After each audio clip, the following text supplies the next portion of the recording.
चलिए आज की क्लास स्टार्ट करते हैं फिर हम। तो अभी तक हमने 50 तक क्वेश्चन कंप्लीट कर लिए थे लास्ट क्लास के अंदर। आज हम उससे आगे करने वाले हैं, 51st क्वेश्चन पे चलते हैं। ठीक है। 51st क्वेश्चन में आपको एक मैट्रिक्स और उसका इनवर्स दिखाया गया है और एक column matrix variable x y में है और इक्वल वापस एक कॉलम मैट्रिक्स में है। तो आपसे पूछा गया इनमें से कौन सा करेक्ट है, यानी आपको एक्स वाई की वैल्यू फाइंड आउट करके देनी है बच्चे यहाँ पे। तो चलिए गिवन क्वेश्चन से चलते हैं हम। 5007। ठीक है। मैट्रिक्स कुछ इस तरह से गिवन है आपको। 5007 इसका इनवर्स दिखाया गया है यहाँ पे। फिर से कॉलम मैट्रिक्स है एक्स माइनस वाई की। इक्वल दिखाया गया है वापस एक कॉलम मैट्रिक्स। ठीक है। कॉलम मैट्रिक्स क्या है वो, -1 और 2 की, -1 एंड 2। चलिए आप इस मैट्रिक्स को जो गिवन है इसको आप मैट्रिक्स ए मान लीजिए। ठीक है। यानी मैं यहाँ पे लिख रहा हूँ कि ए आपके पास है 5007 और यहाँ से आपको पहले ए इनवर्स निकालना पड़ेगा। तो ए इनवर्स क्या होता है, adjoint of the given matrix divided by में determinant of the given matrix. तो एडजॉइंट तो 2 में सिंपल सा हमने बताया था आपको कि यहाँ पे ये जो 5 और 7 है इनको तो आप रिप्लेस कर दीजिए एक दूसरे की जगह पे, 7 और 5 हो जाएगा। बाकी की जो दो एलिमेंट बचते हैं 0 0, इनकी जगह पे साइन चेंज हो जाता है, लेकिन यहाँ पे 0 माइनस या प्लस का सेम वैल्यू रखेगा। तो ए इनवर्स क्या निकल कर आएगा बच्चों, यहाँ पे डिटरमिनेंट से भाग करेंगे तो determinant of the given matrix क्या आएगा, 7 5 जा 35 माइनस 0, तो 35 ही रहेगा। 1/35 इंटू में 7005। तो 7 से अंदर भाग कर 35 से अंदर भाग करेंगे तो ये आएगा 1 में 7 5 जा 35, तो 1/5 0 0 और ये 1 में 7। यानी इधर से जो गिवन सॉल्यूशन आएगा वो कुछ इस तरह से हो जाएगा। इनवर्स तो हो गया आपका 1/5 0 0 1/7। कॉलम मैट्रिक्स से मल्टीप्लाई करेंगे x माइनस वाई से, बराबर होना चाहिए आपका ये -1 एंड 2। तो मल्टीप्लाई कर लीजिए रो कॉलम मेथड से, तो ये आपका आएगा x/5 और वो 0 हो जाएगा। सिंपली फिर से ये करेंगे 1/5x, यानी मैं ऑर्डर से करा देता हूँ। पहले ये 2 ऑर्डर 2 है और ये 2 ऑर्डर 1 है, तो आपकी जो मैट्रिक्स आएगी नहीं वो होगी 2 ऑर्डर 1 की, यानी 2 रो 1 कॉलम, तो ये तो 0 बन जाएगा। सेकेंड रो में ये 0 और ये माइनस का y/7 इक्वल टू चल रहा है आपका -1 एंड 2। कंपेयर कर दीजिए आप, तो x/5 बराबर -1 रखा जाएगा और -y/7 को 2 के बराबर रखा जाएगा। तो x की वैल्यू यहाँ पे तो आएगी -5 और यहाँ से आएगी y की वैल्यू -14। तो -5 और -14 आपका करेक्ट आंसर हो जाएगा। ऑप्शन सी से जाएंगे आप फिर। ठीक है। तो ऑप्शन सी क्या होगा हमारा करेक्ट आंसर। क्वेश्चन नंबर 52 पे देखिए। 52 में आपको बोला गया है which one of the following statement is correct. कौन सी स्टेटमेंट करेक्ट है गिवन लीनियर इक्वेशन के लिए। तो लीनियर इक्वेशन के लिए मैं आपको वापस से रिजल्ट याद दिलाता हूँ 10वीं क्लास का।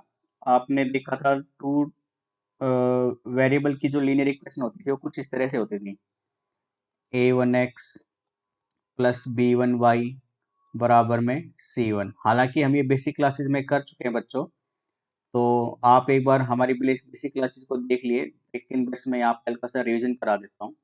तो आप इस केस में देखते थे अगर a1 a2 और b1 b2 का रेशियो बराबर नहीं होता है तो आप कहते थे कंसिस्टेंट है। ठीक है। कंसिस्टेंट बोलते थे या यूनिक सॉल्यूशन बोलते थे। ठीक है। या तो कंसिस्टेंट बोलेंगे या यूनिक सॉल्यूशन बोलेंगे। दूसरा केस होता था अगर a1 a2 b1 b2 के बराबर हो जाए लेकिन ये वैल्यू c1 c2 के बराबर नहीं हो, तो इसको हम बोलते थे इनकंसिस्टेंट। ठीक है। इनकंसिस्टेंट। पहले वाले केस में तो यूनिक सॉल्यूशन का मतलब है कि दोनों लाइन एक ही पॉइंट पर कट कर रही है। इनकंसिस्टेंट या इसमें दूसरे केस में नो सॉल्यूशन। इसमें नो सॉल्यूशन का मतलब क्या है कि पहली लाइन का ग्राफ अगर ऐसे आएगा तो दूसरी बिल्कुल उसके पैरेलल आएगी, इसलिए कभी कट नहीं करेगी। कट नहीं करेगी तो कोई सॉल्यूशन नहीं होगा और इनकंसिस्टेंट होगी।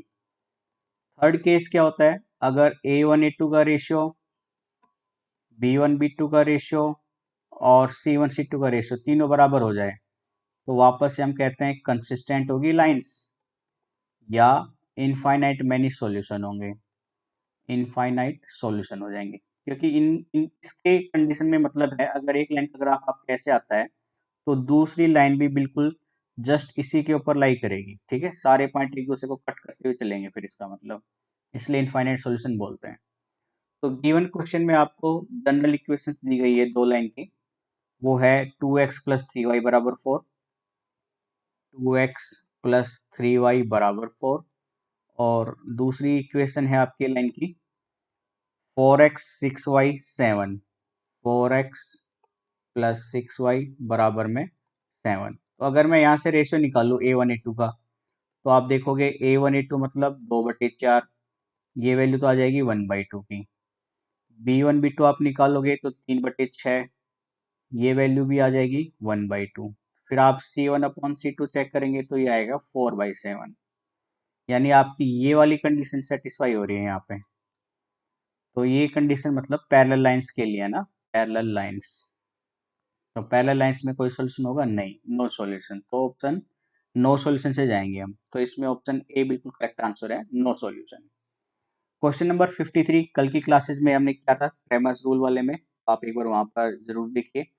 एक क्रेमर्स आपको आप हमारे सेक्शन में प्लेलिस्ट में जाएंगे तो देखेंगे वहां पे एक क्रेमर्स लॉ पे एक वीडियो है, आप उसको जरूर देख लीजिएगा, क्योंकि एनडी इसके लिए स्पेशल फोकस करता है और ये उसी के बेस पे क्वेश्चन है, कल की क्लासेस में हमने क्या था ये, ठीक है। तो अपने नेक्स्ट क्वेश्चन पे चलते हैं 54 पे। 54 में आपको एक डिटरमिनेंट दिया गया है और बोला गया है एबीसी जीपी में है, then what is the value of APGP, मुझे पता है आपको पता होगा, ठीक है। तो यहाँ पे अगर एबीसी जीपी में है तो उसके हिसाब से हम कंडीशन सेटिस्फाई कराएंगे। पहले मैं क्वेश्चन नोट कर लेता हूँ यहाँ पे बच्चों, ठीक है, एक बार क्लियर कर लेते हैं कैनवास को। चलिए, तो क्वेश्चन है आपके पास, एक डिटरमिनेंट गिवन है आपको और डिटरमिनेंट में वैल्यू है A B A plus B, A B A plus B, आगे है B C B plus C, B C B plus C, और थर्ड कॉलम है A plus B, A plus B, B plus C and 0, ठीक है। तो आपको बोला गया है ए बी सी जीपी में है, A B C are in GP.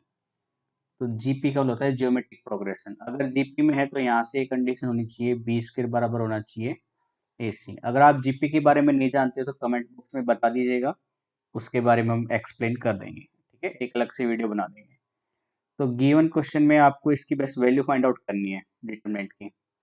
तो यहाँ से हम इस रो 1 से एक्सपेंड कर देते हैं बच्चों, रो 1 से, ठीक है, एक्सपेंडिंग बाई रो 1। तो रो 1 से एक्सपेंड करने पर वैल्यू कुछ आप कैसे बनेगी, ए डिटरमिनेंट में C B plus C, B plus C and 0, minus का बी डिटरमिनेंट के अंदर बच्चों बी, बी प्लस सी, और ये ए प्लस बी एंड 0, और फिर इसके बाद ए प्लस बी अंदर डिटरमिनेंट में B C, A plus B and B plus C. इसको सोल्व कीजिए, तो डिटरमिनेंट को सोल्व करेंगे, सी गुना 0 0, और ये बनेगा आपका माइनस माइनस बी प्लस सी का होल स्क्वायर, ठीक है। तो बी स्क्वायर प्लस सी स्क्वायर प्लस का 2bc, ये वैल्यू बाद में सोल्व करेंगे। इधर आ जाइए, माइनस बी, ये गुना करेंगे माइनस में आएगी, और a plus B B plus C की गुना, तो a से गुना कर दीजिए A B plus A C, B से गुना करेंगे तो B square plus B C, ठीक है। फिर प्लस ए प्लस बी, और ये डिटरमिनेंट खोलेंगे तो ये B square plus B C minus C से गुना करेंगे तो ए सी प्लस में बी सी। अब इसको सिंप्लीफाई कर लीजिए, तो पहले मैं माइनस से मल्टीप्लाई कर देता हूँ, ए से मल्टीप्लाई कर देता हूँ पूरा, तो ये अंदर जाएगा तो ए बी स्क्वायर, फिर ए सी स्क्वायर, फिर 2abc। यहाँ से बच्चों मल्टीप्लाई करने पर माइनस माइनस तो प्लस बन जाएगा, बी से करेंगे तो ए बी स्क्वेयर, फिर ये प्लस का ए बी सी और प्लस का बी की पावर 3 प्लस का बी स्क्वेयर सी, और इधर मल्टीप्लाई कर लीजिए। मल्टीप्लाई करने से पहले उसको सिंप्लीफाई कर लीजिए। काम करिए, ए प्लस बी, ये B square plus B C minus A C minus B C. तो बी सी से तो बी सी कट गया, और आप देख रहे हो यहाँ पे बी स्क्वेयर बराबर ए सी है। ठीक है, तो बी स्क्वेयर बराबर, या अगर मैं यहाँ पे ए सी रखूंगा तो ए सी और ए सी ये कट जाएगा, यानी ये पूरी वैल्यू जीरो बन जाएगी। तो ये तो नेग्लेक्ट हो गई हमारी। इधर आ जाओ, ए बी स्क्वेयर से कट गया। ठीक है, और ये वैल्यू और चेक कर लीजिए आप, मैं इसको लिख लेता हूँ। माइनस का ए सी स्क्वेयर, माइनस के टू ए बी में से एक ए बी सी जाएगा तो माइनस का ए बी सी बचेगा, प्लस का बी क्यूब, बी क्यूब को मतलब ऐसे लिख सकते हैं बी स्क्वेयर गुना में बी। ठीक है, और प्लस में बी स्क्वेयर सी, बी स्क्वेयर सी, बी स्क्वेयर को मैं ऐसे रख देता हूँ बी स्क्वेयर गुना में सी। अब बी स्क्वेयर बराबर ए सी था तो वैल्यू पुट कर दीजिए, तो माइनस का ए सी स्क्वेयर माइनस का ए बी सी प्लस में बी स्क्वेयर की जगह पे ए सी रखेंगे तो ए बी सी बन जाएगा। ये बी स्क्वेयर की जगह पे ए सी रखेंगे तो ये ए सी स्क्वेयर बन जाएगा। ये से ये कट गया और ये वैल्यू से कट गया। वैल्यू क्या है आंसर में? जीरो। तो ऑप्शन देखते हैं इसमें जीरो है क्या कहीं पे, तो ऑप्शन ए हमारा करेक्ट आंसर हो जाएगा। ठीक है, क्वेश्चन नंबर 55 पे चलिए। आपको एडजॉइंट ए गिवन है और बोला गया है ए बी का प्रोडक्ट जीरो के बराबर नहीं है, then what is the value of A inverse का डिटरमिनेंट। आपको ए इनवर्स का डिटरमिनेंट पूछा गया है। ठीक है, ये भी काफी अच्छा क्वेश्चन है, तो चलिए देखते हैं इसको कैसे करेंगे। तो मैं वापस से नोट कर लेता हूँ। एडजॉइंट ए गिवन है, उसकी वैल्यू है और आपकी एडजॉइंट ऑफ ये था, एक सेकंड, ये A B minus one, A B minus one zero, adjoint A है आपके पास, और आपको बोला गया है ए इनवर्स और उसका डिटरमिनेंट फाइंड आउट कीजिए। ठीक है, तो यहाँ पे आपको पता हो, एक तो ये पॉइंट आपको याद होना चाहिए कि एडजॉइंट ऑफ ए का डिटरमिनेंट बराबर होता है सेम मैट्रिक्स ए के डिटरमिनेंट के। तो अगर आपको ए इनवर्स निकालना है बच्चों, तो ए इनवर्स क्या होगा? एडजॉइंट ऑफ ए अपॉन में determinant of A. Adjoint A आपको गिवन है, तो एडजॉइंट ए है आपके पास ए माइनस वन जीरो बी। ठीक है, डिटरमिनेंट ए, डिटरमिनेंट आपको पता है एडजॉइंट ए का डिटरमिनेंट आएगा, और एडजॉइंट ए का डिटरमिनेंट क्या बनेगा यहाँ से? एडजॉइंट ए का डिटरमिनेंट तो ये बन जाएगा ए बी माइनस जीरो, यानी ए बी आ जाएगा। तो ये बन जाएगा यहाँ पे वन बाई ए बी। आपको ये फाइंड आउट करना था ए इनवर्स का डिटरमिनेंट, तो क्या बनेगा? One upon A B. इस गिवन मैट्रिक्स का डिटरमिनेंट निकाल लेंगे तो ये वापस से ए बी आएगा, ए बी से बी कैंसिल यानी वन।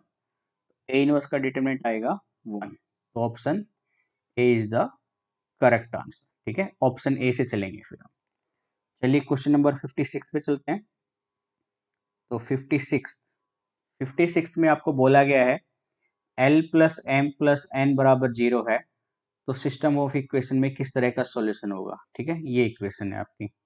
तो आपसे पूछा गया आंसर में कि ट्राइवल है, नो सॉल्यूशन है, यूनिक है या इनफाइनाइट है, और इन चारों केस के बारे में हम अपने बेसिक क्लासेस में पढ़ चुके हैं।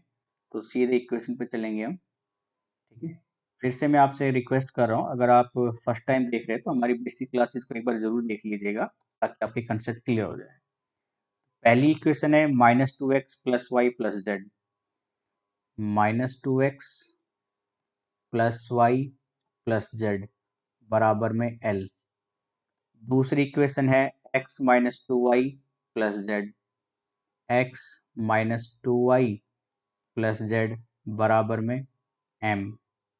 और तीसरी इक्वेशन है x plus y minus two z, x plus y minus two z, ये बराबर है एन के। ठीक है, तो आपको सॉल्यूशन निकालना है। तो तीनों इक्वेशन को मैट्रिक्स की फॉर्म में लिख लेते हैं। मैट्रिक्स की फॉर्म में लिखना भी हमने आपको सिखाया था। तो यहाँ से मैट्रिक्स ए बनेगी एक तो आपकी, जिसमें एक्स वाई जेड के कोफिशिएंट आ जाएंगे। तो ये -2 1 1 1 -2 1 1 1 -2, ठीक है। मैट्रिक्स बी जो बनेगी आपकी वो रहेगी L M N, ठीक है। और मैट्रिक्स एक्स जो बनेगी कॉलम में वो हो जाएगी X Y Z, ठीक है बेटा। तो ए का डिटरमिनेंट चेक करते हैं सबसे पहले, क्योंकि हमें देखना है यहाँ से प्रोसेस कैसे होता है। तो ए का डिटरमिनेंट निकालेंगे तो ये वैल्यू -2 इंटू ये -2 4 माइनस का 1। डिटरमिनेंट निकालना हमने आपको पहले से काफ़ी डिटेल में सिखाया हुआ है, तो हम यहाँ पे स्पीड में ही करेंगे प्रोसीजर को। ये आएगा -2 -1 +1 इंटू ये 1 और माइनस माइनस +2, यानी ये वैल्यू है आपकी 4 में से एक जाएगा 3 -6, वो -3 ये प्लस का 3 2 और 1 3 और ये 3 3 3 6 0 आ गया। डिटरमिनेंट की वैल्यू आ गई आपकी 0, यानी अब आपको adjoint A into B find out करना है। तो सबसे पहले हम एडजॉइंट निकालेंगे, adjoint of the matrix A. Adjoint क्या होगा, कोफैक्टर का ट्रांसपोज होगा बच्चों, ठीक है।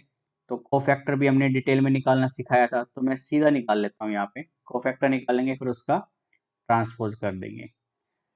तो पहले एलिमेंट का कोफैक्टर निकालेंगे हम, वो आएगा आपका -2 एक काम कर लो यहाँ पे लिख ही लो, आप एक काम करो, कोफैक्टर A11, ठीक है। तो A11 आएगा 4 -1 3 प्लस का 3 आएगा। फिर A12 निकाल लो, A12 नेगेटिव में और वैल्यू ये आपकी आएगी -2 और वो -1 माइनस का 3, यानी वापस से 3 आ जाएगा। A13 निकालेंगे बच्चों, तो A13 आपका आएगा 1 और -2 वापस से 3 आएगा, ठीक है। तो अब हम जा रहे हैं अपने नेक्स्ट कोफैक्टर पे, तो A21 निकालेंगे अब, फिर A22 निकालेंगे और फिर A23 निकालेंगे, ठीक है। तो A21 की वैल्यू आएगी आपकी नेगेटिव में, नेगेटिव इंटू ये -2 और वो -1 माइनस का 3, ठीक है, यानी ये 3 आएगा। A22 ये निकालेंगे, ये भी 3 आएगा। A23 ये माइनस इंटू -3 यानी वापस से 3 आएगा। फिर हम निकालेंगे A31 A32 और A33। आप ये निकालेंगे तो ये भी वैल्यू आपकी 3 एंड 3 ही आएगी, ठीक है। तो यानी एडजॉइंट आपका आ रहा है 3 3 3 3 3 3 3 3 3, ये कोफैक्टर है। और ट्रांसपोज करने पर भी एडजॉइंट क्या रहेगा, सेम वैल्यू आएगी, ठीक है। तो ये है आपका एडजॉइंट ए। अब हमें क्या निकालना है, एडजॉइंट ए इंटू बी। तो एडजॉइंट ए इंटू बी निकालेंगे और फिर वहां से हम सेटिस्फाई करेंगे सॉल्यूशन किस तरह का होगा, ठीक है बच्चों। तो हम यहाँ पे निकाल रहे हैं अब adjoint A into matrix B. तो एडजॉइंट ए इंटू बी निकालेंगे, तो एडजॉइंट की वैल्यू 3 3 3 3 3 3 3 3 3, ठीक है। इसकी एल एम एन से मल्टीप्लाई करेंगे, एल एम एन, तो ये वैल्यू आएगी आपकी, भाई ये 3 ऑर्डर 3 की मैट्रिक्स है, ये 3 ऑर्डर 1 की है, और मल्टीप्लाई करेंगे वो भी क्या आएगी 3 ऑर्डर 1 की, यानी ये बस एक कॉलम होगा। तो ये 3 कॉमन बाहर आ जाएगा, L plus M plus N, फिर से 3 into L plus M plus N, फिर से 3 into L plus M plus में एन। आप एक बार गिवन क्वेश्चन को वापस देखिए, और पहले ही लाइन में बोला गया है L plus M plus N की वैल्यू क्या है, 0, यानी एडजॉइंट ए इंटू बी हर बार क्या आएगा, 0 आएगा, ठीक है। और आपको पता है एडजॉइंट ए इंटू बी अगर 0 आ जाए तो कैसा सॉल्यूशन होता है, इनफाइनाइट, इनफाइनाइट सॉल्यूशन होते हैं बेटा उसके। तो हम इनफाइनाइट से जाएंगे, इनफाइनाइट कहाँ पर है, ऑप्शन डी में, तो option D is the correct answer, ठीक है। क्वेश्चन नंबर 57 पे चलिए। 57 में आपको इक्वेशन दी गई है a1/x प्लस b1y बराबर c1, a2x b2y बराबर c2। डिटरमिनेंट 1 2 और 3 की वैल्यू दी गई है, और आपको एक्स वाई बताया गया है, पूछा गया है कि इनमें से किसके बराबर होंगे चार ऑप्शन में से। तो ये भी काफ़ी अच्छा क्वेश्चन है बच्चों, एक बार इसको हम क्लियर कर लेते हैं और फिर डिटेल में करेंगे इसको भी। तो पहले क्वेश्चन नोट कर लेते हैं हम, ठीक है। क्वेश्चन है a1x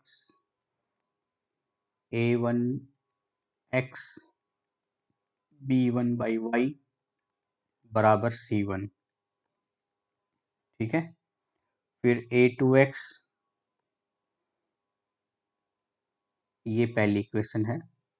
दूसरी इक्वेशन है a2/x प्लस b2/y प्लस बराबर c2।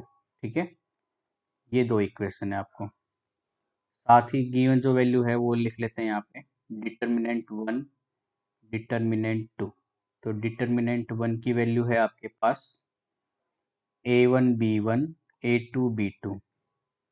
डिटरमिनेंट है a1 b1 a2 b2। ठीक है, डिटरमिनेंट 2 है आपका, ये है b1 c1 b2 c2, b1 c1 b2 c2। ठीक है, और डिटर्मिनेंट 3 है बच्चों, ये वैल्यू है डिटर्मिनेंट 3 की c1 a1 c1 a1 c2 a2। ठीक है, तीनों गिवन है आपको। तो आपको अब बेस्ट इक्वेशन के हिसाब से चलना है और फिर वैल्यू फाइंड आउट करनी है। तो मैंने माना let 1/x is equal to u and 1/y is equal to v। ठीक है, तो इस केस से क्या होगा, पहली दोनों में इक्वेशन वापस ऐसे बन जाएगी a1u प्लस b1v बराबर c1। ये इक्वेशन फर्स्ट थी, अब ये इक्वेशन थर्ड हो गई मान लीजिए। और दूसरी इक्वेशन बन जाएगी a2u प्लस b2v बराबर c2। मान लीजिए इक्वेशन नंबर फोर्थ है। अब इस तीनों और तीसरी और चौथी इक्वेशन को क्रॉस मल्टीप्लिकेशन से सोल्व करेंगे using using cross multiplication method, cross multiplication method. ठीक है, ये भी हम 10th क्लास में पढ़ चुके हैं। अगर इसमें भी आपको डाउट है तो कमेंट बॉक्स में लिखकर बताएं हमें, फिर से हम इस मेथड को स्टडी कर लेंगे। तो यहाँ पे आपका आएगा u v-1। ठीक है, ये वैल्यू चलती है आपकी b1 b2 c1 c2 a1 a2 and वापस से b1 b2। तो सॉल्यूशन क्या होगा बच्चों, u अपॉन में b1 गुना c2 माइनस b2 गुना c1 बराबर v अपॉन में c1 a2 minus c2 a1 बराबर -1 a1 b2 minus a2 b1 यानी u अपॉन में क्या आएगा, देखिए अगर आप डिटरमिनेंट 2 पे ध्यान दें तो ये क्या है b1 c2 minus b2 c1, यानी ये डिटरमिनेंट 2 है डिवाइडेड बाई में u के। v के बटे में क्या आएगा बच्चों, डिटरमिनेंट 3 पे ध्यान दीजिए c1 a2 upon c2 a1 same है, यानी डिटरमिनेंट 3। और यहाँ पे -1 अपॉन में क्या आएगा, डिटरमिनेंट फर्स्ट, यानी a1 b2 minus a2 b1 यानी डिटरमिनेंट 1। ठीक है, यानी इससे अब मैं ये कह सकता हूँ u की तो वैल्यू आएगी आपकी माइनस डिटरमिनेंट 2 अपॉन डिटरमिनेंट 1 और v की वैल्यू आएगी माइनस डिटरमिनेंट 3 अपॉन में डिटरमिनेंट 1। और आपको पता है u 1/x है, v 1/y है। इसका मतलब क्या होगा, x की वैल्यू बन जाएगी minus determinant 1 upon determinant 2, y की वैल्यू बन जाएगी माइनस डिटरमिनेंट 1 अपॉन में डिटरमिनेंट 3। तो ये आपका सॉल्यूशन हो जाएगा। ठीक है, तो देखते हैं ऑप्शन में determinant y by determinant 2, option C हमारा बिल्कुल करेक्ट आंसर है।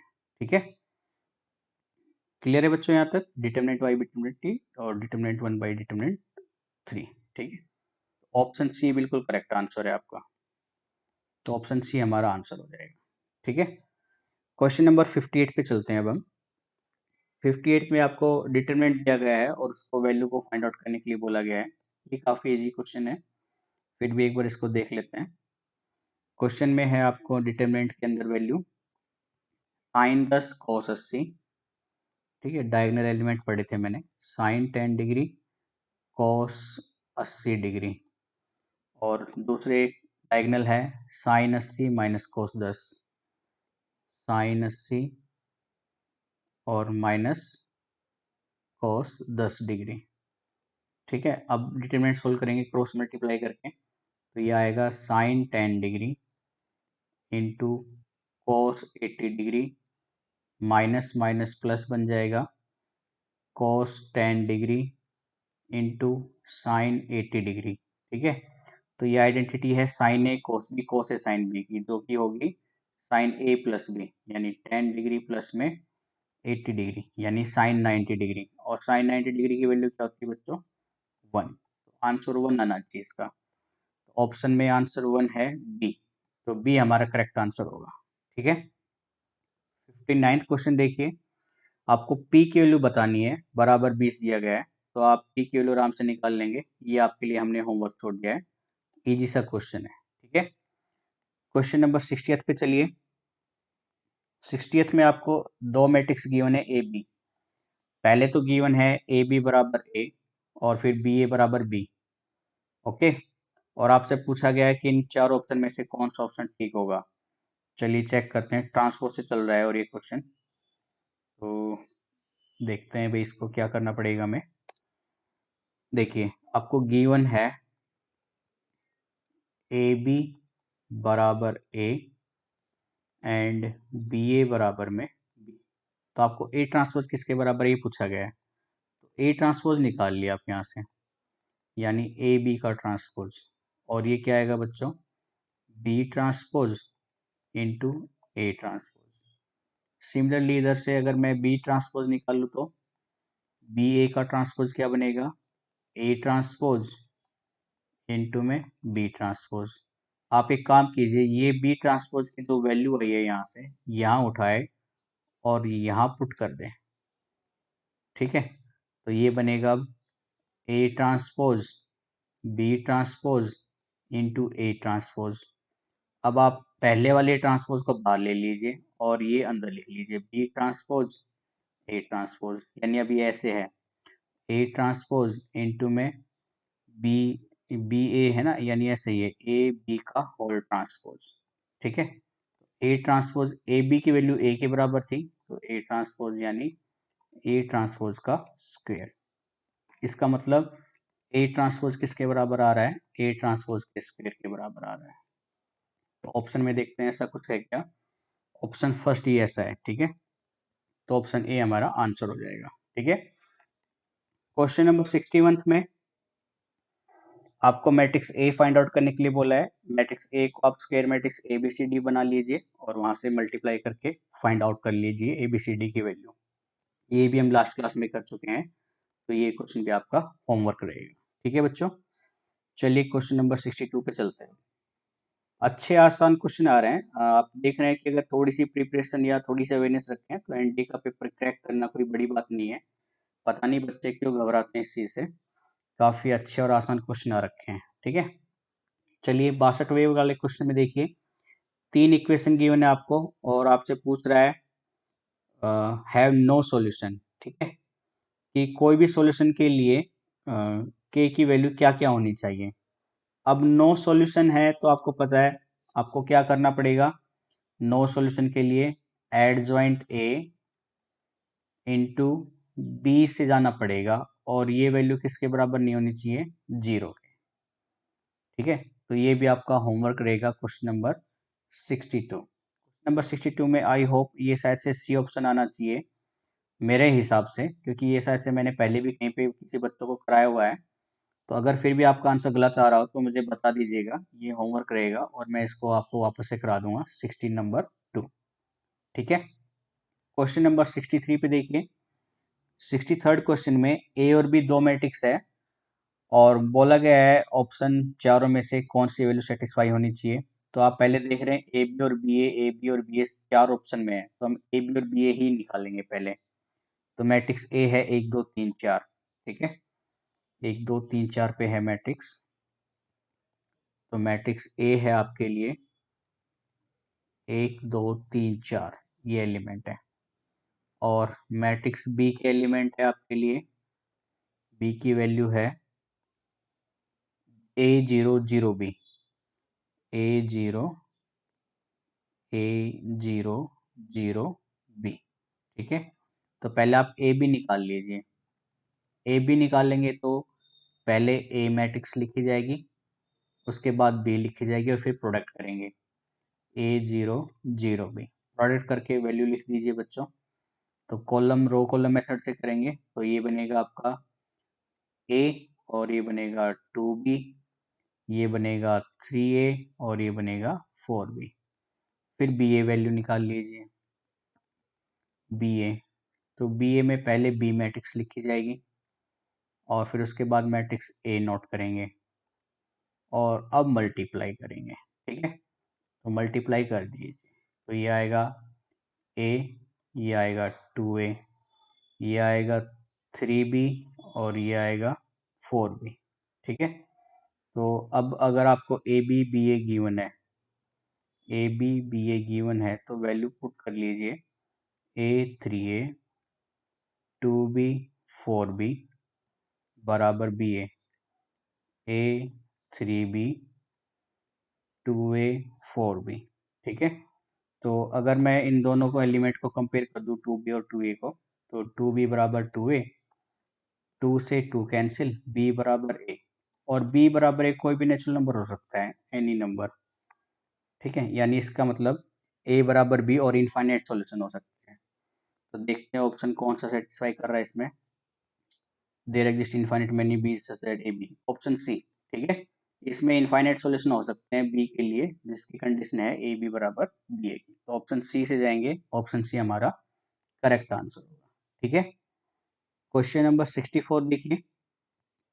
64 में आपको बोला गया है एक मैट्रिक्स M है और स्टेटमेंट ए कहती है कि M का इनवर्स एग्जिस्ट करेगा और स्टेटमेंट बी कहती है कि K की वैल्यू 0 के बराबर नहीं होनी चाहिए। आपको पता होना चाहिए इनवर्स कब एग्जिस्ट करेगा, अगर डिटर्मिनेंट 0 बराबर नहीं आ रहा हो तो। ठीक है, तो यानी हमें ये चेक करना पड़ेगा क्वेश्चन नंबर 64 के लिए। तो 64 पे चलते हैं हम। 3 4 0 मैट्रिक्स को नोट कर लेंगे पहले। तो मैट्रिक्स M गिवन है आपको, पहली रो है 3 4 0, फिर उसके बाद है 2 1 0 2 1 0 और फिर है 3 1 के, है ना। एक बार फिर से चेक कर लेते हैं थर्ड रो को, 3 1 के। तो मैं डिटरमिनेंट निकाल रहा हूँ मैट्रिक्स M का और हमने एक्सपेंड कर दिया कॉलम 3 से, तो ये वैल्यू आएगी के इंटू, तो ये रो और ये कॉलम कैंसिल हो जाएगा और ये बनेगा 3 4 2 1। तो ये वैल्यू होगी के 3 माइनस में 8 यानी माइनस का 5 के। तो एक तो M का डिटरमिनेंट 0 के बराबर नहीं होना चाहिए। ठीक है, और उसके लिए कंडीशन क्या होनी चाहिए कि K 0 के बराबर ना हो। ठीक है, K 0 के बराबर ना हो, क्योंकि यहाँ पे -5 के 0 के बराबर कब नहीं होगा, जब K की वैल्यू 0 के बराबर ना हो। इसका मतलब A इनवर्स एग्जिस्ट करेगा, कब करेगा, जब K की वैल्यू 0 के बराबर ना हो। तो यानी असरेशन एंड रीजन दोनों सेटिस्फाई करते हैं। तो स्टेटमेंट ए भी ठीक है बी भी ठीक है, लेकिन एक दूसरे के ऊपर डिपेंड करती है। तो ऑप्शन डी हमारा सही आंसर हो जाएगा, A implies B as well as B implies A B को एक्सप्लेन करता है और बी ए को एक्सप्लेन कर रहा है। ठीक है, चलिए नेक्स्ट क्वेश्चन 65 में। 65 में आपको मैट्रिक्स का डिटरमिनेंट गिवन है और आपसे ऑप्शन में पूछा गया है बताइए इनकी वैल्यू क्या हो सकती है। ठीक है, तो चलिए 65 को सोल्व करते हैं।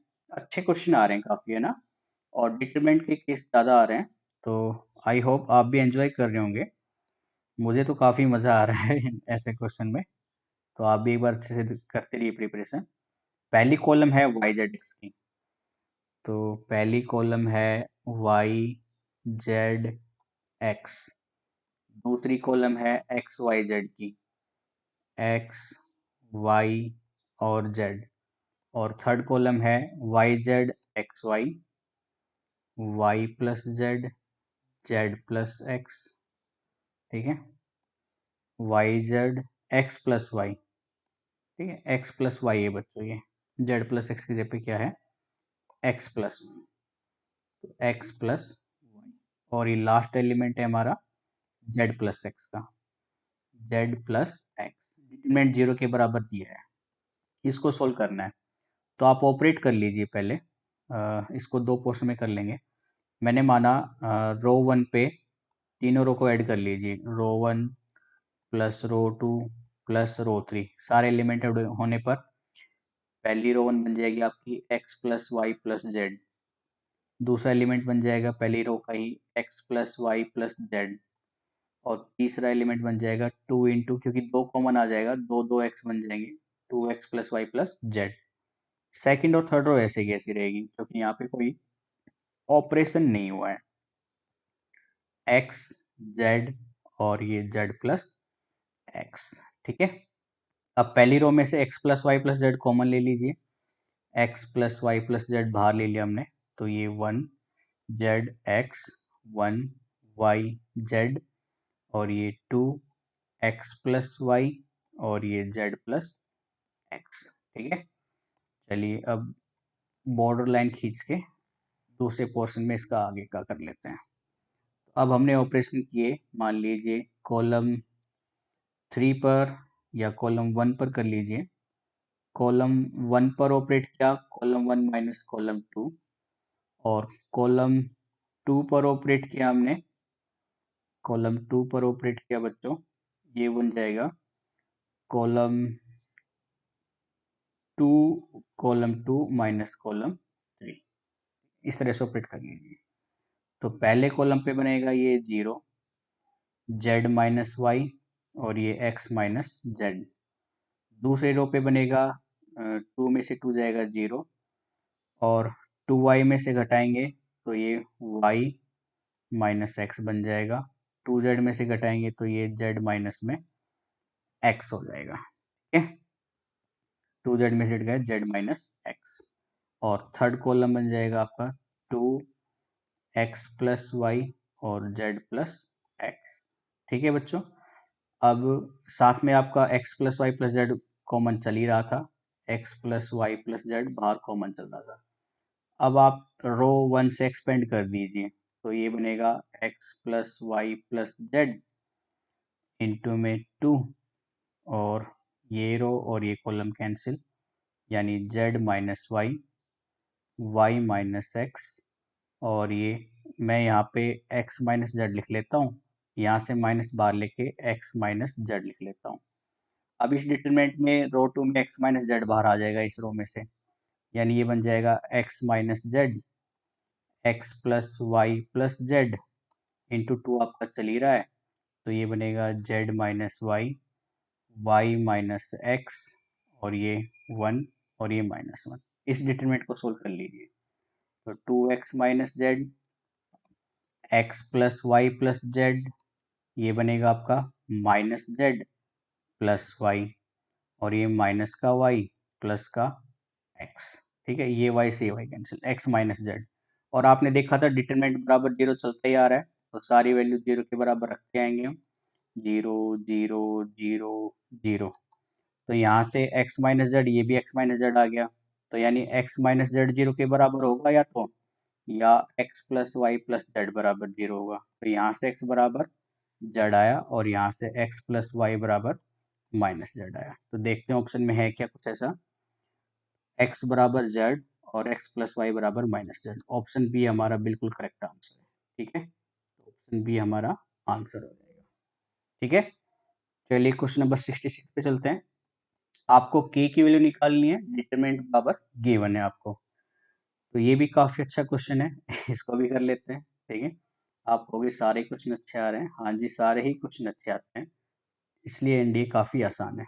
ठीक है, तो पहले कॉलम में के है, फिर बी प्लस सी सी प्लस ए, तो ये कुछ इस तरह से है, के के के बी प्लस सी प्लस ए, और शायद से ए प्लस बी, ए प्लस, ये चल रहा है बेटा इधर B square plus C square, फिर है सी स्क्वेयर ए स्क्वेयर बी स्क्वेयर, तो ये है सी स्क्वेयर प्लस ए स्क्वेयर प्लस बी स्क्वेयर। ठीक है, बराबर गिवन है ए माइनस बी माइनस सी माइनस ए। ठीक है, ए माइनस बी माइनस सी और सी माइनस ए, तो आपसे पूछ रहा है के की वैल्यू कहाँ होएगी, ठीक है। तो लेफ्ट हैंड साइड ले लेते हैं हम इधर से, और लेफ्ट हैंड साइड में आपने देखा है के कॉमन आ रहा है पहले कॉलम से, तो के कॉमन ले लीजिए, ये बनेगा बी प्लस सी प्लस ए प्लस बी। थर्ड कॉलम ऐसे कैसा, बी स्केयर प्लस सी स्केयर प्लस ए स्केयर, और ये ए स्केयर प्लस बी स्केयर। ठीक है, ये डिटर्मिनेंट। इसके बाद आपको क्या करना है, ऑपरेट कर दीजिए, रो वन पे रो वन माइनस रो टू कर दीजिए, और रो टू पे रो टू माइनस रो थ्री कर दीजिए। तो ये आपका डिटरमिनेंट कुछ इस तरह से बन जाएगा, 0, ये बी माइनस ए आएगा, इधर सी स्केयर से सी स्केयर कैंसिल हो जाएगा, तो बी स्केयर माइनस ए स्केयर माइनस बी स्केयर की आइडेंटिटी लगा देंगे, तो बी प्लस ए और इंटू बी माइनस ए। ठीक है, यहाँ पे ये भी 0, ये सी माइनस बी बन जाएगा, और ये सी प्लस बी इंटू सी माइनस बी।